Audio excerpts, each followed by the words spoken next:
আসসালামু আলাইকুম, কেমন আছেন আপনারা? আজকে আপনারা দেখতেই পাচ্ছেন কোন বাইকটা নিয়ে এসেছি, বাট এটাতে কি আছে তার আগে আমি একটু হিস্টোরিতে চলে যাই। আজ থেকে প্রায় 17 বছর আগে বাংলাদেশে প্রথম ইয়ামাহা এফজেড ভার্সন 1 লঞ্চ করে এবং সেই সময় আমাদের ইয়ং জেনারেশনের জন্য এই এফজেড ভার্সন 1 বাইকটি ছিল একটি লিজেন্ডারি বাইক।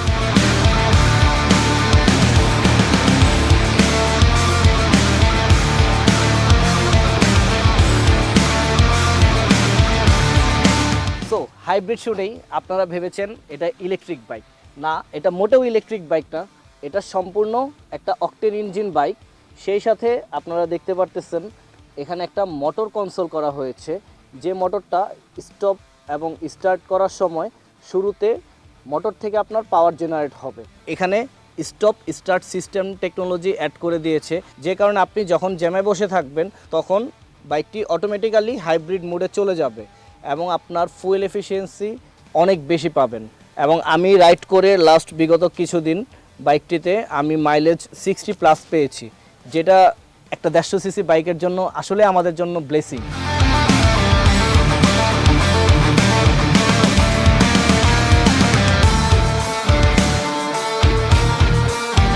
তো এই বাইকে সেফটির জন্য তারা এবিএস দেয়া আছে, সেই সাথে ট্র্যাকশন কন্ট্রোল, যেটা আমরা বাইরের দেশে হায়ার সিসির বাইকগুলোতে দেখি, বাট আমরা এই 150 সিসি সেগমেন্টে ট্র্যাকশন কন্ট্রোল সিস্টেমটাও পেয়ে যাচ্ছি।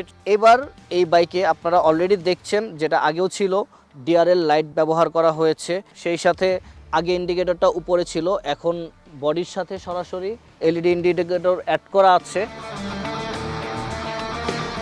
এই হচ্ছে ফুললি ডিজিটাল একটা মিটার, যেখানে মোবাইলের থিমের মতো আপনি চাইলে মিটারের থিমও চেঞ্জ করতে পারবেন।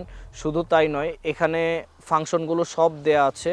আপনি এখান থেকে চাইলে music, navigation, notification plus weather, এই বাটন থেকে আপনি চাইলে সরাসরি ট্র্যাকশন কন্ট্রোল, শিফটার, ইন্ডিকেটর এবং থিম সব কিছু চেঞ্জ করতে পারবেন। আপনার এখানে গিয়ার ইন্ডিকেটর দেয়া আছে।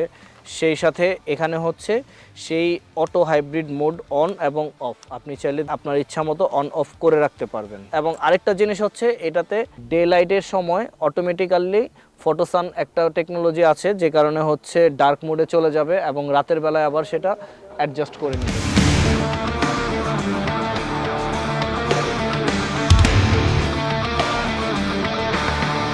এখন এই বাইকটি আপনারা 3টি কালার পাবেন। একটা হচ্ছে গ্রে, যেটা আমি বসে আছি, সেই সাথে ব্ল্যাক এবং ব্লু। তো আপনারা নিজেরাও বাইকটি যখন কিনবেন এবং ব্যবহার করবেন আমাকে জানাবেন আমার কমেন্ট বক্সে, এবং লাইক এবং শেয়ার করতে ভুলবেন না কিন্তু। ধন্যবাদ সবাইকে, আসসালামু আলাইকুম।